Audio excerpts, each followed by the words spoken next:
Postal ballot में देखिए कुछ ऐसे मत हैं, वो किस प्रकार से मत पड़े होंगे जिनको हम अस्वीकृत कर सकते हैं। जैसे कोई मत दर्ज नहीं है, सादा भी होता है बैलेट पेपर, पूरा का पूरा क्या है सादा, उसको छांट देना है। एक से अधिक प्रत्याशियों के पक्ष में मत दिया गया है, लास्ट वाला पेज पे है, आप इसको देख सकते हैं। एक से अधिक प्रत्याशियों के पक्ष में मत दिया गया हो, उसे छांट दे देना है, अवैध में डाल देना है। मत पत्र आपको जाली लग रहा हो, मत पत्र जाली लग रहा हो, फोटोकॉपी लग रहा हो, ठीक, हाँ। जैसे जो चुनाव आयोग द्वारा जो मत पत्र जारी हुआ है उसी पर जो वोट दिया गया वही वैलिड है। फोटोकॉपी के आधार पर करके उस पर वोट दिया गया वो वैलिड नहीं है। हाँ, जैसे पहले हम लोग वोट देते थे तो एयरो क्रॉस मार्क मिलता था, पहले जब ईवीएम नहीं था तो लोग जाते थे तो इस पर सब पर मार देते थे, या ऐसी जो लाइनिंग है उसके बीच में मार दिए तो आधा उधर और आधा इधर, तो ना उसको मिला ना इसको मिला। इस आधार पर उसको क्या करते थे हम लोग, छांट देते थे।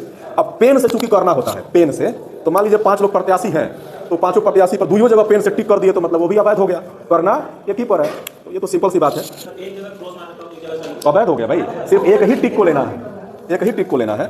और उसके बाद से मत पत्र क्षतिग्रस्त है, कटा फटा है, आधा मान लीजिए कटा है, जिसका वोट दिया गया है बस उतने दिख रहा है। कभी कभी ऐसा भी होता है कि जैसे मतदाता है वोट देने गया और गलती से देना है 1 नंबर को, नीचे को दे दिया 4 नंबर वाले को, तब तो भाई मिस्टेक हो गया, तो चौथा नंबर वाला फाड़ के निकाल दिया, फिर 1 नंबर वाले को दे दिया। ऐसे भी होशियार मतदाता होते हैं। तो ये भी ध्यान रखना है कि जब हम पोस्टल बैलेट की काउंट कर रहे हैं तो टोटल मतदाता की बैलेट है कि नहीं।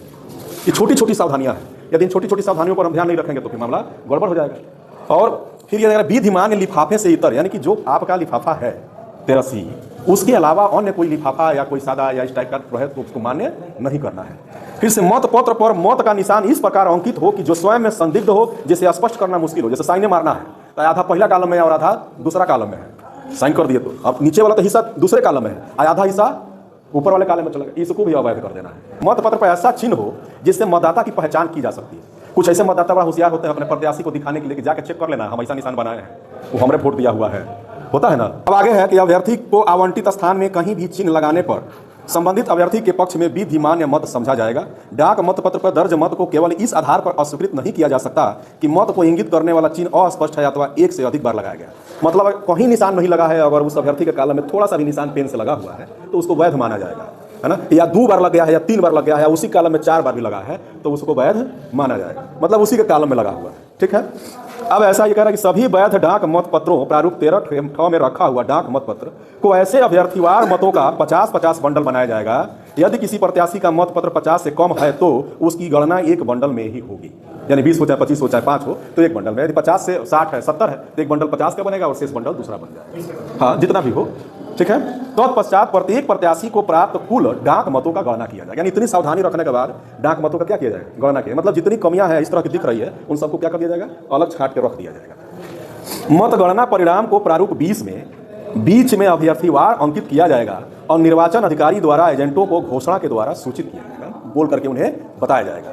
सभी विधिमान्य मत पत्रों एवं सभी अस्वीकृत मत पत्रों को अलग अलग बंडल में बांधकर उसे एक पैकेट में साथ रखा जाएगा, जिस पर निर्वाचन अधिकारी की मुहर, प्रत्याशी, मतगणना एजेंट की मुहर जो इच्छुक हो लगा दी जाएगी। नहीं, एजेंट चाहे तो लगा भी सकता है, नहीं तो नहीं भी लगा सकता। पैकेट के ऊपर निर्वाचन क्षेत्र का नाम, मतगणना की तारीख का अंकन कर सील कर दिया जाएगा, ठीक। अंतिम पॉइंट में यह कह रहा है इस आई के अनुसार कि डाक मत पत्रों का पुनर्मतगणना यदि जीत का अंतर प्राप्त कुल डाक मत पत्रों से कम हो तो सभी डाक मत पत्रों का अनिवार्यतः पुनर्सत्यापन, पुनर्मतगणना किया जाएगा और विधिमान्य के रूप में अस्वीकृत सभी डाक मतों तथा प्रत्येक अभ्यर्थी के पक्ष में गिने गए डाक मतों का एक बार फिर सत्यापन किया जाएगा और उन्हें मिलाया जाएगा, ठीक है। ऐसा पहले भी बताया हमने कि बहुत कम अंतर यदि है तब जाकर के इस चीज़ का प्रयास। ये कब हो, जैसे मान लीजिए कि अंतिम घंटे में तो मत ये कर लिया गया, फिर दूसरा जो है अंतिम घंटे का जो 2 राउंड का बचा हुआ है उसको भी कर लिया गया। अब लग रहा है कि नहीं, जैसे मान लीजिए कि 500 वोट पड़ा है मत पत्र से, अब उसमें आपको 100 को छांट दिए, 400 बच गया।